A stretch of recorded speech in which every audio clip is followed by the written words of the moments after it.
right, 1 minute on the clock for Delvin. Your final counterpoint starting now. Let me add this in. This is a neutral universe. So the K-pop Demon Hunters fans are not there. And all the things that would help them is not in this universe because it's not their universe. The weapons, because it's not their universe and not their demons, won't have the same power, won't have the same effect as it does in their universe. They are the master of their universe. They control those things. So a lot of their powers they get from the fans won't be there.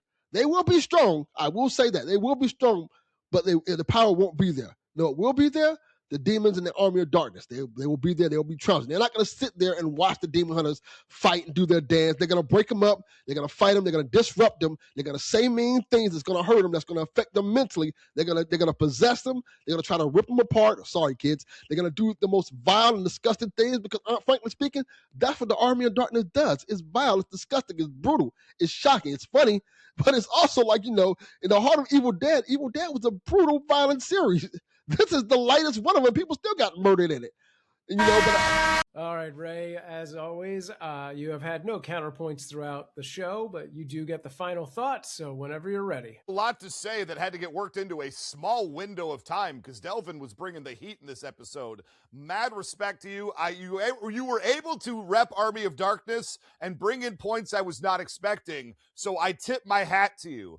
But that being said, in a neutral location does not mean that there are no people in this universe who also exist as bystanders. And anybody who hears them, anybody who could be inspired by them, which would be anybody else who's around for this battle, which there's got to be somebody, that soul energy will be the start. But also the energy of the people that they defeat. And as they mow through the skeletons and the ghouls and that first, like the chaff, if you will, of the Army of Darkness, they're going to be grabbing soul energy because you know that those guys have souls. And that's going to amp them up to the point they're not going to need an adoring crowd of people. It did work to their advantage that they were in a stadium of people who were there to see their concert in that final battle of their own movie, sure. And that's not going to be the case here. But I do believe that they will have enough from cutting through the light troops of the Army of Darkness and shielding themselves off with the songs that they are singing along the way, because none of these battles happen without a musical number being attached to them.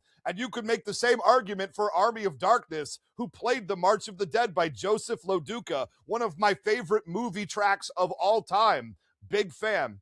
But I think that the K-pop Demon Hunters are able to whittle down the mass amounts of troops who would give them the most trouble otherwise if they were able to work in concert.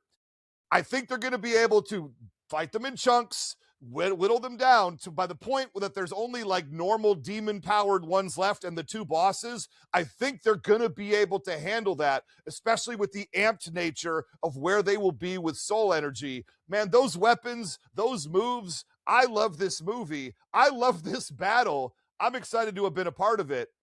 I can't wait to see what happens next.